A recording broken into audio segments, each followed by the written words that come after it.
الحمد لله وكفى وسلام على عباده الذين اصطفى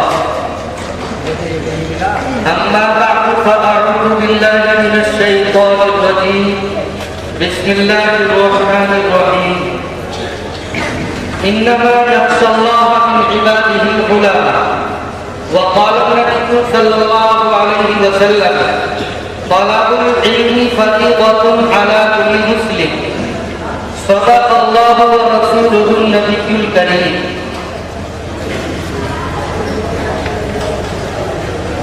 علم کی اینک لگا کر دوستو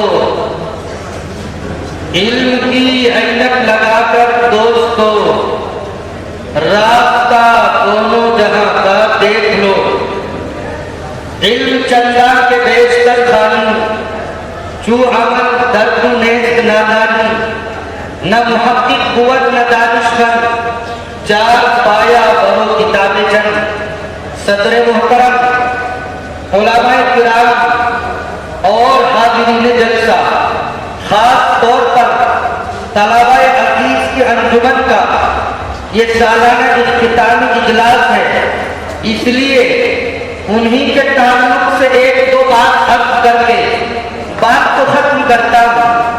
آپ حضرات بیٹھ جائیں، کوئی کھڑا نہ رہے، یہ بچہ بھی بیٹھ جائے انعام والا، اور سب بیٹھ جائیں، ادھر 3-4 بچے کھڑے ہیں یہ بھی بیٹھ جائیں۔ مشکل سے 10 منٹ کی بات چیت اور دعا۔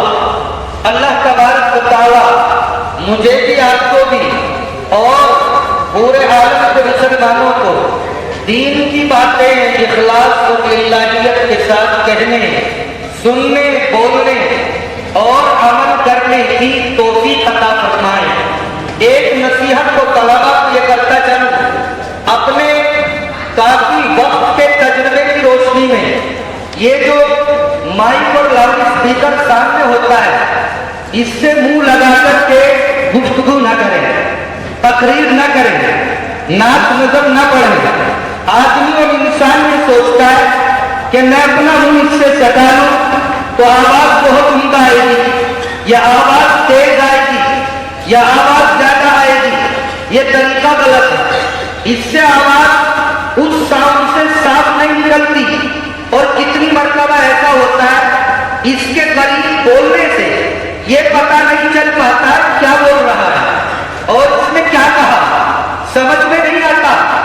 اس لیے ایک بات یاد رکھیے، لاؤڈ اسپیکر میں اور اس ہارن اور مائک میں تقریر کرنے کے لیے اپنے تجربے کی روشنی میں کہتا ہوں تمام اہل علم کے لیے، طلباء کے لیے اس سے منہ قریب کر کے تقریر و بیان نہ کریں، کوئی بھی اپنا پروگرام پیش نہ کرے۔ ایک تو یہ آواز کو بہت زیادہ کھینچتا ہے، اس سے گلے کو نقصان ہوتا ہے، اور دوسری بات یہ ہے کہ آواز صاف سمجھ میں نہیں آتی۔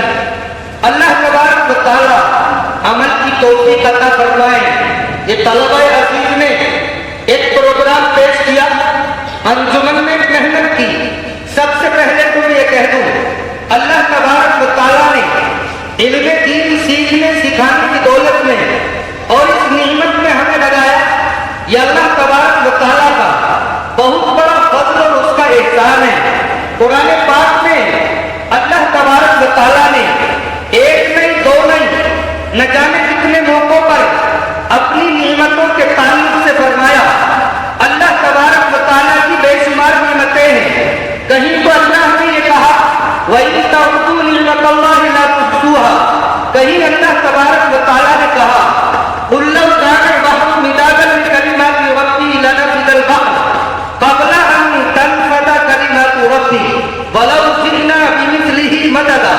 اللہ نے قرآن میں یہ بھی فرمایا وَلَوْ أَنَّ مَا فِي الْأَرْضِ مِن شَجَرَةٍ أَقْلَامٌ وَالْبَحْرُ يَمُدُّهُ مِن بَعْدِهِ سَبْعَةُ أَبْحُرٍ مَا نَفِدَتْ كَلِمَاتُ اللَّهِ۔ حاضرین جلسہ اور طلبہ عزیز، قرآن پاک کی عنایتوں کا مطلب ہوتا ہے کہ اگر اس روئے زمین کی کہ تمام کے تمام درختوں کو کاٹ کر قلم بنا لیا جائے اور دنیا کے اندر جتنا پانی ہے یہ ندی نالے اور سمندر ہے، اور آپ کی نالج میں ہوگا دنیا کے اندر پانی زیادہ ہے اور آبادی کم ہے، 1/4 حصے پر آبادی ہے، پانی زیادہ ہے۔ قرآن یہ کہتا